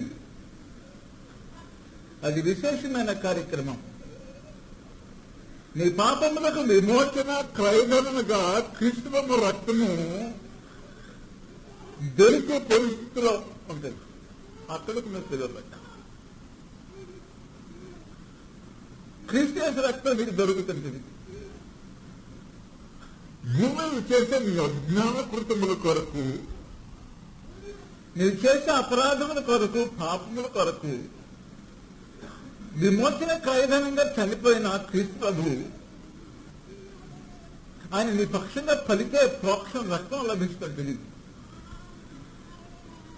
నీవు తప్పు చేశావు, కానీ నీ పక్షంగా వాదాడే ఆయన విమోచన రక్తం అంటది. క్రీస్తు ప్రభు రక్తము అందుబాటులో లేని మనుషులు అంటారు. వారు భూమి మీద ఉంటారు. భూమి మీద ఉండే ఈ జనానికి క్రీస్తు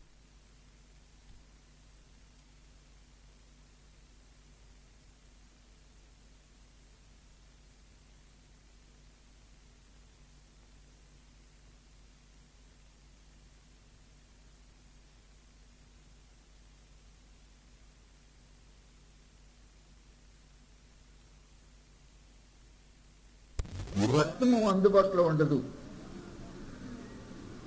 క్రీస్తు రక్తము అందుబాటులో ఉండాలి అంటే వారు ఆయన శరీరమైన సంఘంలో ఉండాలి. ఆ సంఘానికి బయట క్రీస్తు రక్తం అందుబాటులో ఉండదు. నా రక్తము నా శరీరంలో ఉంటుంది. నా శరీరంలో ఉండే ప్రతి అవయవానికి అందుబాటులో ఉంటుంది. నా తల వెంట్రుకలకు అందుబాటులో ఉంటుంది. నా చేతి గోర్లకు అందుబాటులో ఉంటుంది.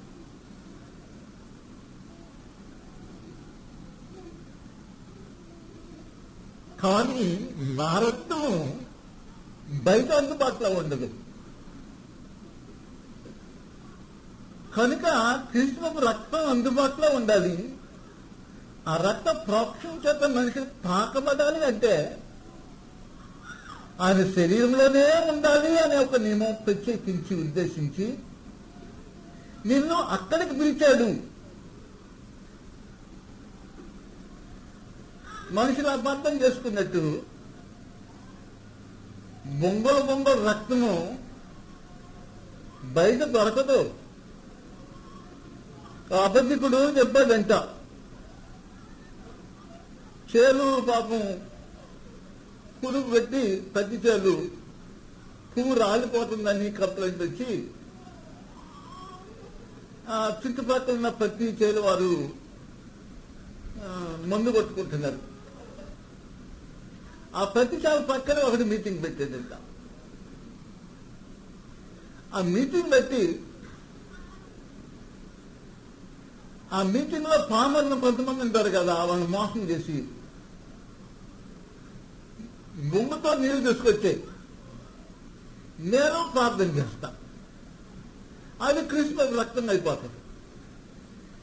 ఈ క్రీస్తు రక్తం తీసుకెళ్లి నీ పత్తి చేను కొట్టుకో, అప్పుడు క్రీస్తు రక్తం దగ్గర పత్తి చేను బాగవుతుంది అనేది.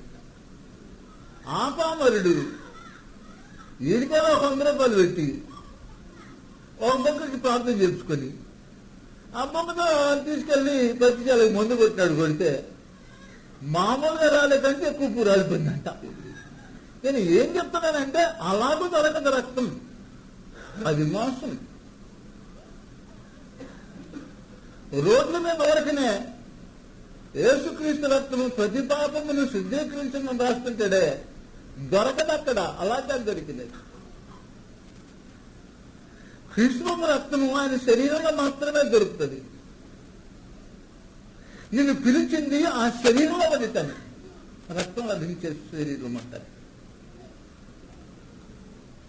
అంతేగాని బయట ఉండి కృష్ణ రక్తంతో సంబంధం కలిగి ఉంటాడు అనే ఉద్దేశం మనుషులకు చెప్తే చాలా పొరపాటు జరుగుతుంది. ఇప్పుడు పిలిచింది హేబెల కంటే మరి శ్రేష్టముగా పలుకు ప్రోక్షణ రక్తం అన్నాడు. రక్తం పలుకుందిట, అది వాస్తవమే. రక్తంలో ప్రాణం ఉంది కదా, ఆ ప్రాణం మాట్లాడుతుంది. దాని స్వరము పరలోకమందున దేవుడు వింటాడు. ఆదికాండం 4వ అధ్యాయంలో ఈ సంగతి రాబోతుంది.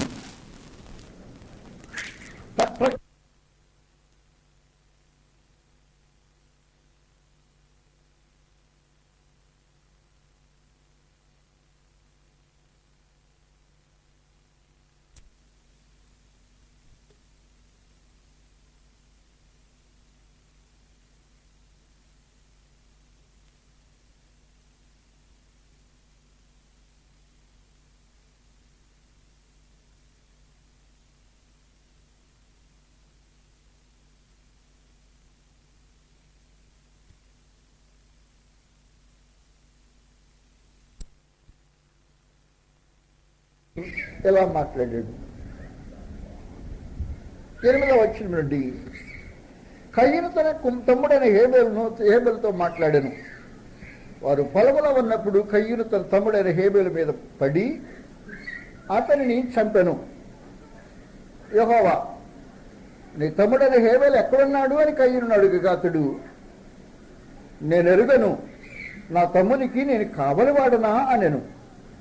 అప్పుడు ఆయన, నీవు చేసిన పని ఏమిటి?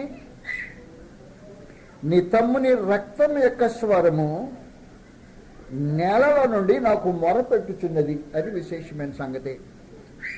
నీ తమ్ముని రక్తం యొక్క స్వరము, నీ తమ్ముని గొంతులో ఉండే స్వరము కాదు. ఈ గొంతులో స్వరం ఉండేదానికి వీలు లేకుండా మనిషిని దేహము చనిపోయింది, అతని రక్తము నేలలో పడిందిట.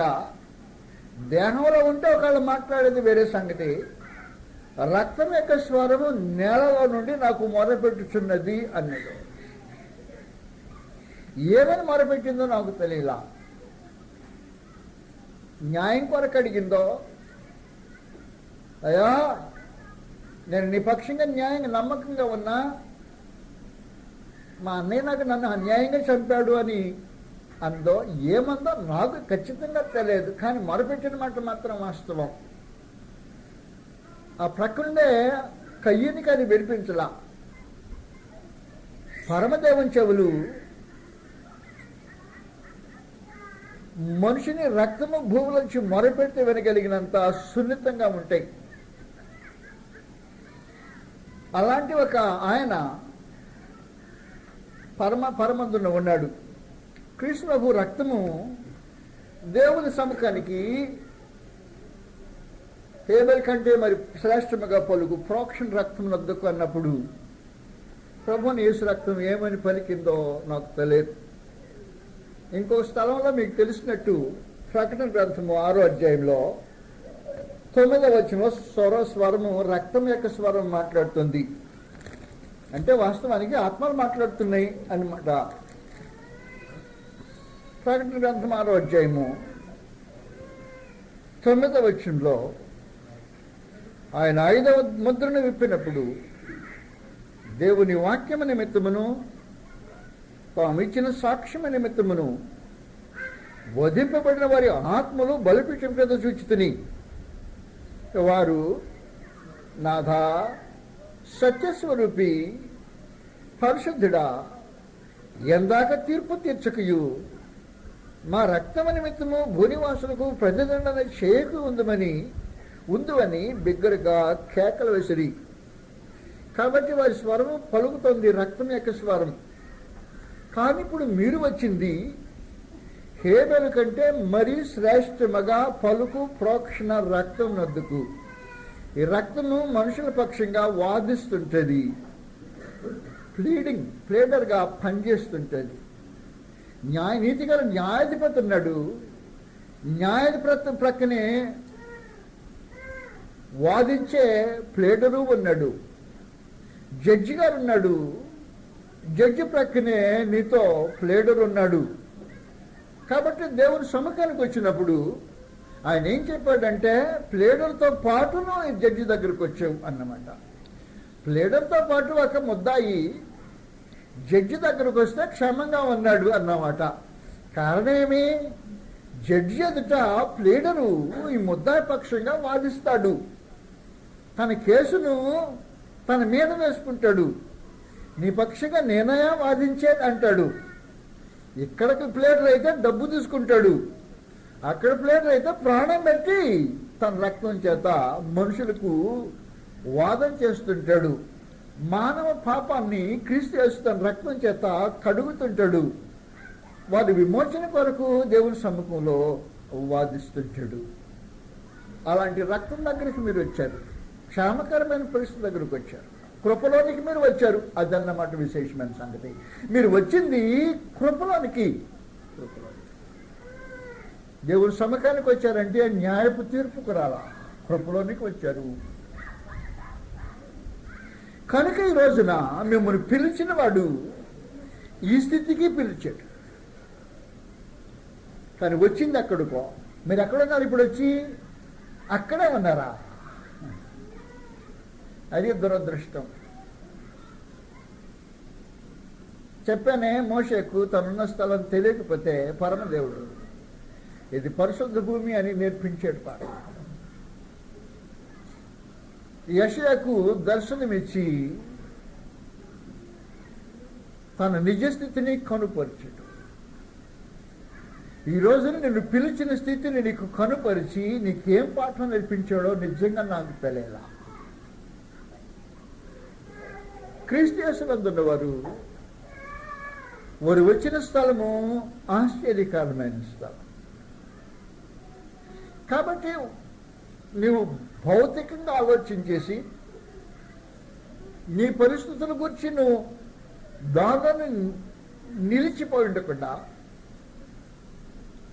భిన్నంగా వేరుగా ఉండటానికి వచ్చిన ఈ స్థలం నువ్వు నిజంగా గుర్తుపెట్టుకుంటే, ఇది క్రీస్తు యేసుతో ఉండే 144,000 మంది కలిగే భాగ్యము, యోగ్యత. ఇది పూర్వీకులు కావాలని వాంఛించిన పట్టణము, దానిలో ప్రవేశము. ఇది ఒకప్పుడు మనుషుల దగ్గరకు వచ్చిన మనుషుల గణన పొందితే వారి దగ్గరికి వెళ్ళిన అంతస్తు. పరలోకంలో పరలోకాన్ని స్వాతంత్రించుకునే వారికి రాయబడిన పేర్లు, మోషే లాంటి వారి ప్రార్థనలు తాకని స్థితిలో ఉండే పేర్లలో నీవు పేర్లు కలిగిన వాడివి. పరలోకమందున దేవుని సముఖంలో క్రీస్తు యేసు ఇంకా ఆయన రక్తంతో ప్రోక్షించే పరిస్థితుల్లోనికి నువ్వు వచ్చావు అనే సంగతి జ్ఞాపకం ఉంటే ఇప్పుడు ఎలా బ్రతకాలి చెప్పు. ఇటు మీదట నీ బ్రతుకు ఎలా బ్రతకాలనే సంగతి నీకు అర్థమైపోతుంది. కనీసం ఇప్పుడు ఏమని తెలియాలంటే, అయ్యో నేను ప్రభువును సైన్యములకు అధిపతి యెహోవాను కళ్ళారా చూచి తిని, నేను నశించి తిని, నేను అపవిత్రులని పెదవులు గలవాడినని యెషయాలాగా ఆలోచించేసి జీవితాన్నైనా మార్చుకోవాల్సిన అవసరం ఉంటుంది. మనం వచ్చిన స్థలము ప్రత్యేకమైంది, పిలిచిన చోటు అతి విశేషమైన స్థలం కనుక ఆత్మ సంబంధంగా నీకు అనుగ్రహించబడిన వాతావరణాన్ని గురించి ఆయన మాట్లాడాడు. ఇలాంటి ఆశ్చర్యమైన వాతావరణంలో నీకు ప్రవేశించిన మనుషులు ఆ వాతావరణము నీకు వింతగా ఉండేదానికి ఉండకుండా ఆ వాతావరణంలో నీవు కూడా నివసించడానికి అలవర్చుకోవాలనే ఉద్దేశంతో పరమ ప్రభువు ఇలాంటి అవకాశం అనుగ్రహించి క్రీస్తు యేసులో మనల్ని పిలవటం జరిగింది అన్నమాట. నువ్వు ఇక్కడికి వచ్చిన్నావా? నువ్వు అక్కడ వచ్చుంటే నీకంటే భాగ్యవంతులు దాదాపుగా ఎవరు ఉండరు. నీ భాగ్యాన్ని గురించి నేను పలుమార్లు చెప్పినట్టుగా మరలా 3 ప్రత్యేకమైన సంగతులు చెప్పబోతున్నా. దాని భాగ్యం ఎలాంటి భాగ్యం అంటే చదువుతాను గ్రంథంలో.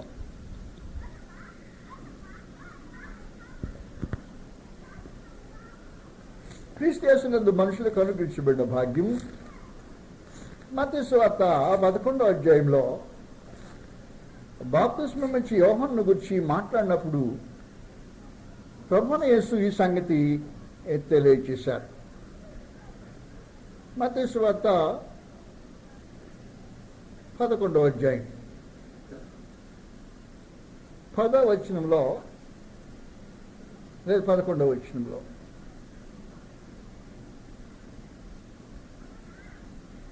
స్త్రీలు కనిన వారిలో బాప్తిస్మం ఇచ్చి యోహాను కంటే గొప్పవాడు పుట్టలేదని నిశ్చయముగా మీతో చెప్పుచున్నాను. ఏం చెప్పాడంటే, నువ్వు భూమి మీద పుట్టిన మనుషులు గొప్పవాడిని గురించి ఒకసారి ఆలోచించాయి. ఆయన మహా గొప్పవాడు, ఆయన ఇంకా మహా గొప్పవాడు, ఆయన ఇంకా గొప్పవాడని నీ మనసులో మెదిలే గొప్పవారు అందరినీ ఒకసారి ఆలోచన చేసి మనసులోకి తెచ్చుకో. క్రీస్తు ఏమంటున్నాడంటే, అలాగూ స్త్రీలు కన్నా గొప్పవారు అనుకుంటున్నవే వారందరికంటే బాప్తిస్మం ఇచ్చి యోహాను అందరికంటే గొప్పవాడు. నీ మనసులో మెదిలిన మనుషులు ఎవరు? ఫలానా ఫలానా ఫలానా ఫలానా. ఇప్పుడు ఏమంటాడు, నీ మనసులో మెదిలే మనుషులు అందరు గొప్పవారు అనే వారందరికంటే బాప్తిస్మం ఇచ్చి యోహాను గొప్పవాడు. అంత గొప్పవాడు ఎవడు పుట్ల స్త్రీలు కన్న వాళ్ళలో. కానీ లోపలికి వచ్చిన వాడు ఉన్నాడే, అది విశేషమైన సంగతి. నీకు లోపల ప్రవేశం ఉందా? మనుషులందరికంటే గొప్పవాడైనా బాప్తిస్మం ఇచ్చే యోహాను కంటే గొప్పవాడు. అంటే అర్థం ఏంటి? ఈ ప్రవేశం యొక్క విశేషం అన్నమాట. అది నీ దగ్గరున్నది కాదు, అది ఆ వాతావరణం యొక్క విశేషము నేను చేసేది. అది వాస్తవమైన సంగతి. పరమందున దేవుడు క్రీస్తు యేసుని బట్టి, ఆయన బలిని బట్టి అంత గొప్పగా హెచ్చించడం జరిగింది.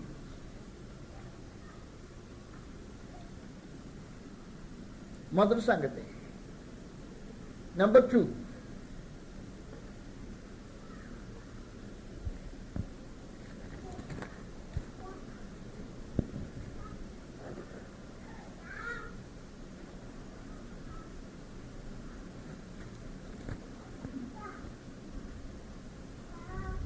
పదమూడవ అధ్యాయం 13:17 అనేక ప్రవక్తలను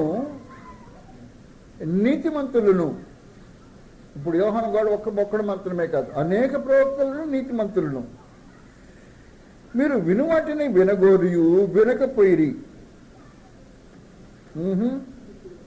వినగోరియు వినకపోయిరి కాదు, క్షమించాలా. మీరు చూసి వాటిని చూడగోరియు చూడకపోయిరి, మీరు వినువాటిని వినగోరియు వినకపోయిరని మీతో నిశ్చయముగా చెప్తున్నా. కాబట్టి ఇప్పుడు ఎంతవరకు అంటే గొప్పవాళ్ళు? నీతిమంతుల ప్రవక్తల కంటే వినగోరి వినకుండా చూడగోరి చూడకుండా పోయిన వారి కంటే మీరు గొప్పవారు. నెంబర్ 3,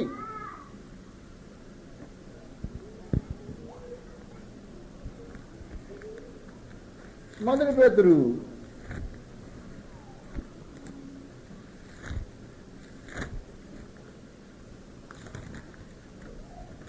1వ అధ్యాయం, మొదటి పేతురు 1వ అధ్యాయము 12వ వచనం నుండి, కాబట్టి మీరు ఈ సంగతులు పొరపాటు చేస్తారు. 10వ వచనం నుండి, మొదటి పేతురు 1వ అధ్యాయం 10వ వచనం నుండి,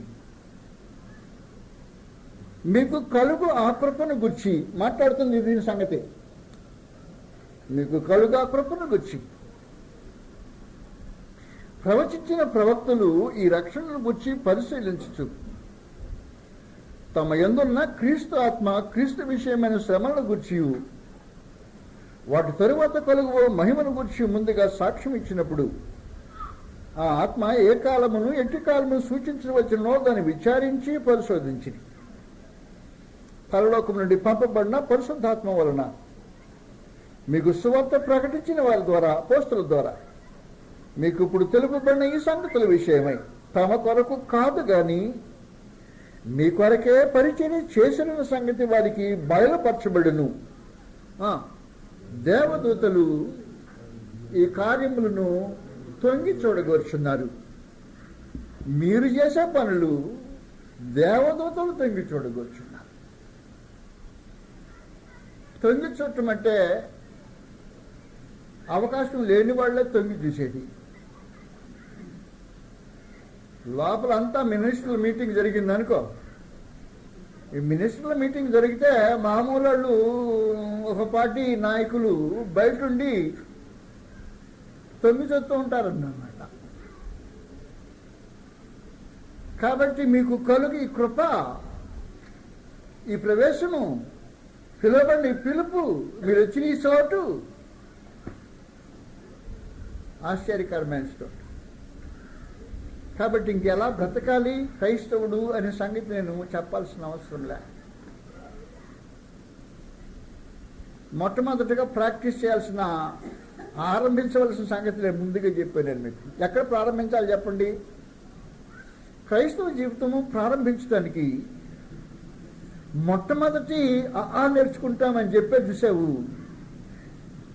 బిడ్డకు మాటలు నేర్పించబోతున్నావు. దేంతో నేర్పిస్తావు? బడిలో వెళ్ళిన పసిపోనికి టీచరు అక్షరాలు నేర్పించబోతుంది. దేంతో ప్రారంభిస్తుంది? అలా ప్రారంభించే సంగతిని గురించి మీకు గతంలో తెలియజేశా. మొట్టమొదటి నేర్చుకోవాల్సిన పాఠం అబద్ధాలు ఆడకుండా ఉండటం. అక్కడ చాలా వ్యత్యాసం ఉంది. అనేక మందికి మొదటి పాఠమే సరిగ్గా రాలా. కానీ ఏం చెప్తూ చేస్తుంటారో తెలుసిన, మేము పిహెచ్డి డిడి అని చెప్తుంటాం. అక్షరాలు నేర్చుకోవాలి ఈ మనిషి, పిహెచ్డి డిడి గురించి మాట్లాడుతుంటాడు. నీకు వ్యత్యాసం మామూలుగానే ఈ రెంటికి మధ్యలో నిలిచింది. నీ అక్షరాలు నేర్పుకు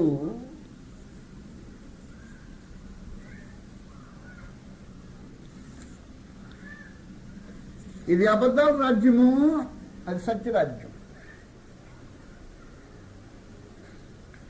ఇక్కడ ఏలుబడి చేసే బాబు అబద్ధాల బాబు, వాడు అబద్ధాల జనకుడు. ఆ బద్ధికుడును అబద్ధమునకు జనకుడు అంటే బాబు అన్నమాట,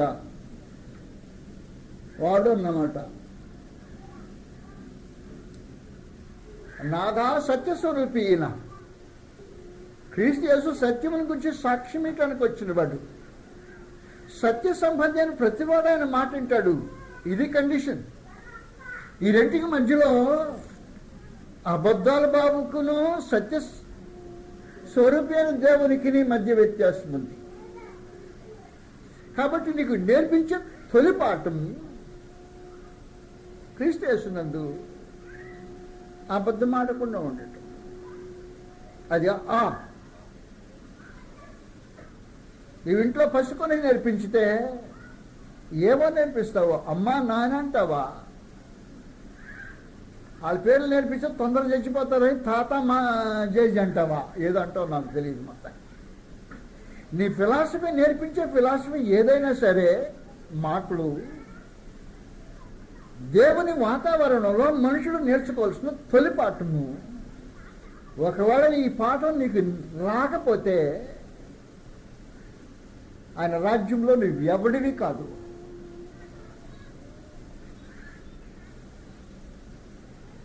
అంతే సంగతి. ఈ రాజ్యపు వాతావరణం వేరే, అందువల్ల పిలువబడిన స్థలమే వేరైన స్థలం. నేను మిమ్మల్ని ప్రశ్నించబోటల్లా, మీ హృదయమే మిమ్మల్ని ప్రశ్నించాలి. ఈ రాజ్యపు వాతావరణాలు పిలిచినప్పుడు సత్య సంబంధి అయిన ప్రతివాడును నా మాట వినని క్రీస్తు ప్రభు తెలియజేశాడు. ఇప్పుడు 2 మాటలు మన గ్రంథంలో నుంచి చదువుతాం. మొదలు చదివేశాం, మళ్ళీ ఒకసారి చూడబోతాము. ప్రకటన గ్రంథము 6వ అధ్యాయం 9వ వచనంలో పరమందన దేవుడు సత్య స్వరూపిగా 10వ వచనం వారు నాథా సత్యస్వరూపి. ఆయన ఇక్కడ ఉండేది మెయిన్ హెడ్డింగ్, నాథా సత్యస్వరూపి. రెండో వ్యక్తి ఆ స్థలంలో ఉండేవాడు. యోహాను సువార్త 18వ అధ్యాయంలో ఈ సంగతి నీకు తేటగా తేలాల్సిన అవసరం ఉంది, లేకపోతే బ్రతికే విధానము సరిగ్గా ఉండదు. మనుషులు ఎందుకు క్రైస్తవులుగా సరిగ్గా బ్రతకలేకుండా పోతున్నారు అంటే వారి వాతావరణంలో ఏముంది, అది ఉండకూడదు అనే సంగతి వ్యత్యాసం తెలియకనే.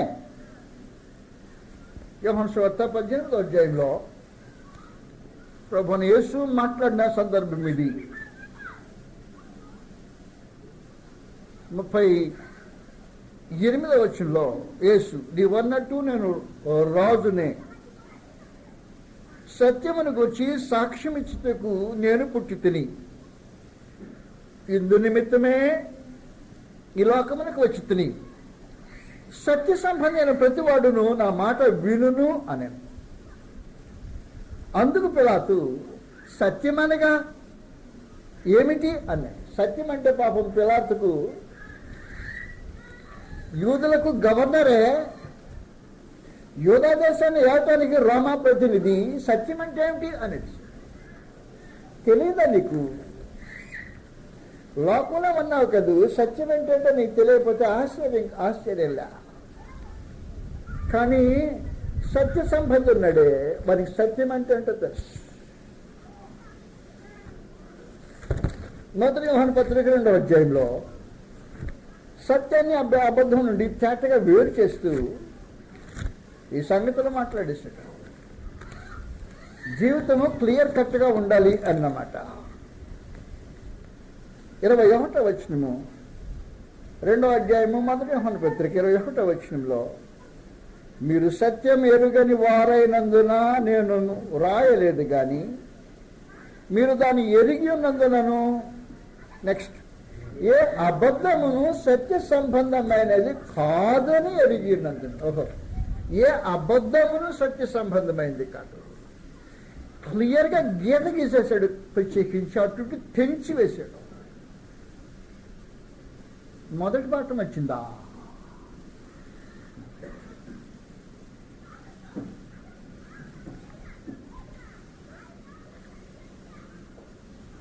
దానికి కాంట్రరీ, వ్యతిరేకంగా నీవెవరివో నీకు తెలియటానికి గాను యోహాను సువార్త 8వ అధ్యాయంలో 44వ వచనంలో అబద్ధికుని క్రీస్తు ప్రభు ఇలాగూ వర్ణించాడు. 44వ వచనం,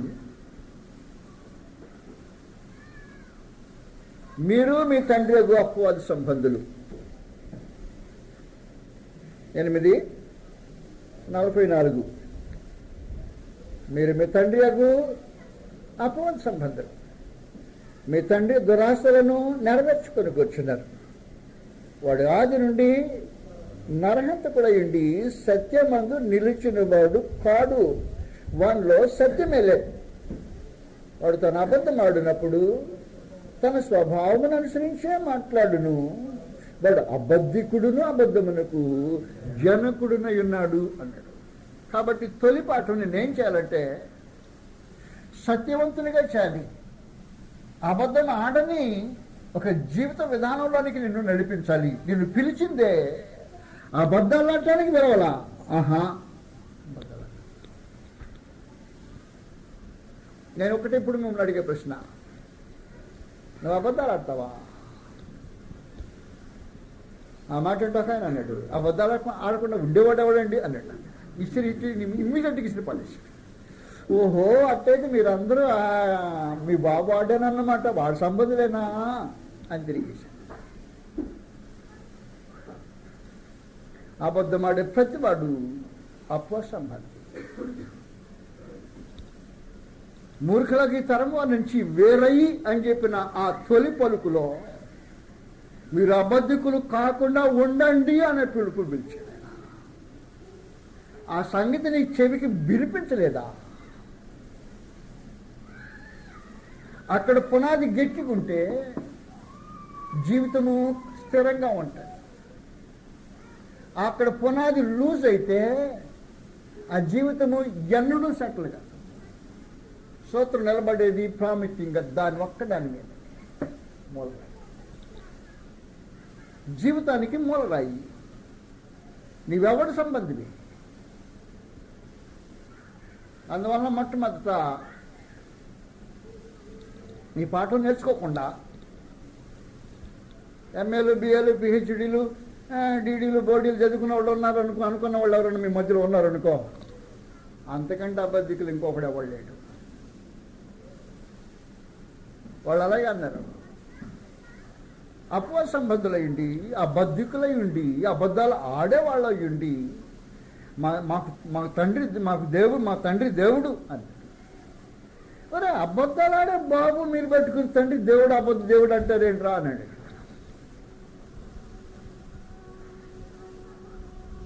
మేము ఎప్పుడు ఎవరికి దోషులుగా ఉండలేదని అబద్ధం ఆడతాడు.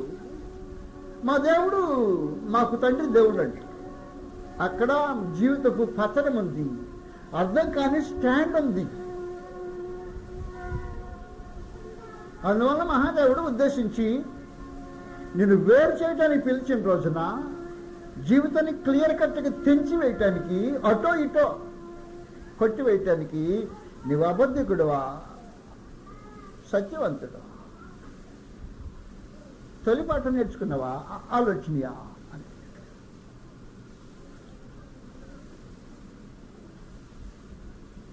దాదాపుగా అప్పుడప్పుడు వాళ్ళు కూడా గుర్తుపట్టలేని పరిస్థితి మీ జీవితానికి ఉంటే ఇక్కడ ఉన్నారో లేదో కొంచెం అనుమానం కొడుతుంది ఖచ్చితంగా.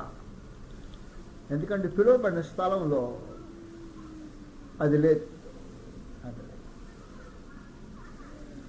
అందువలన మనం మీరు నిజంగా ఆలకించితే సంగతులు తేటగా ఉన్నాయి. మహోన్నతుడని దేవుడు ఈ భూలోకంలో నుండి ఒక జనాన్ని తన కొరకు ఏర్పాటు చేసుకోవాలని తన కుమారుని పంపించి ఆ జనము తన జనమై తన స్వభావం కలిగిన వారై తన కుమారుని సహవాసంలో ఉండేవారై తన గ్రంథంలో రాయబడిన వారై తన దేశాన్ని స్వతంత్రించుకునేవారై తన పౌరులై తన కుమారులై తన దూత గణము మధ్యలో బ్రతికేవారై ఉండటానికి ఉద్దేశించి క్రీస్తు యేసు అని తన కుమారుని భూమి మీదకి పంపించడం జరిగింది.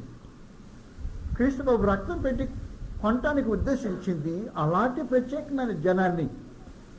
అంతేగాని మేము ఆదివారం ప్రార్థన చేసాం, ఆరాధనకి వెళ్ళామండి, రొట్టె విరిచామండి అనే వాళ్ళ కోసం కాదు. అది మామూలు సంగతే, అది విశేషమైన సంగతి ఏం కాదు. ఒకవేళ అది కూడా మీకు లోటు పడిందంటే వాళ్ళు సరిగ్గా రాలేదనే కదా దాని అర్థము, అంతకంటే వేరే అర్థం లేదు. అందువల్ల మనం ప్రభు దినాన్ని చేసే కార్యక్రమాలు కానీ, ఇంట్లో చేసే ప్రార్థన కానీ, లేకపోతే చదివే బైబిల్ కానీ, లేకపోతే ఎప్పుడైనా నీకు కావాలంటే ఉండే ఉపవాసం కానీ, లేకపోతే నువ్వు వెళ్ళే మీటింగులు కానీ, లేదా ఆత్మ సంబంధంగా నువ్వు ఇచ్చే కానుకలు కానీ, ఇంకేమైనా కానీ నువ్వు చేసే త్యాగం అంతా కూడా అది కేవలము సెకండరీ, రెండవ భాగమే కానీ ప్రాథమికమైన భాగం కాదు. ప్రాథమికమైన భాగము నీవెవరవో, నీవు ఏ పక్షం వాడో తేల్చుకోవటం ప్రాథమికమైన భాగం. కాబట్టి మూర్ఖులకు ఈ తరం వారి నుంచి వేరుకమ్మని ఆయన పిలిచిన రోజున నువ్వు వేరే అయి ఉండాలి, ఇదిగో ఈ తరం వారి నుంచి వేరే అయి ఉండాలి అనేది ఆయన ప్రత్యేకమైన ఉద్దేశం. కనుక లోకంతో పాటు ఏకమై వారిలాగే మాట్లాడుతూ, వారిలాగే ప్రవర్తించుతూ, వారిలాగే అబద్ధాలాడుతూ, వారిలాగే సమస్త కార్యములు జరిగించినప్పుడు నేను పిలిచిన స్థలంలో నీవు ఉండలా, అదేదో నీకు తెలియకుండానే పోయింది. ఆయన చెప్పిన సంగతి ఇప్పుడైతే సీయోను కొండకు, జీవగల దేవుని పట్టణమునకు, పరలోకం అనగా పరలోక యెరూషలేమునకు, దేవాలయ కోసం దేవదూతలు ఎద్దుకుని, పరలోకమందు రాయబడిన జ్యేష్ఠుల సంఘమునకు, వారి మహోత్సవమునకు, అందరికి న్యాయాధిపతి అయిన దేవుని ఎద్దుకుని, సంపూర్ణ సిద్ధి పొందిన నీతిమంతుల ఆత్మల ఎద్దకు. అలాంటి జనము కొంతమంది ఉన్నారు. వారిని గురించి నేను మీకు చెప్పాలా, వదిలిపెట్టేశా. సంపూర్ణ సిద్ధి పొందిన నీతిమంతులు కొంతమంది ఉన్నారు, వారి ఆత్మల దగ్గరికి మీరు పిలిచాడు. కేబుల్ కంటే మరి శ్రేష్టముగా పలుకు ప్రోక్షణ రక్తున్నది కృపలో నీకు వచ్చారు అన్నట్టు.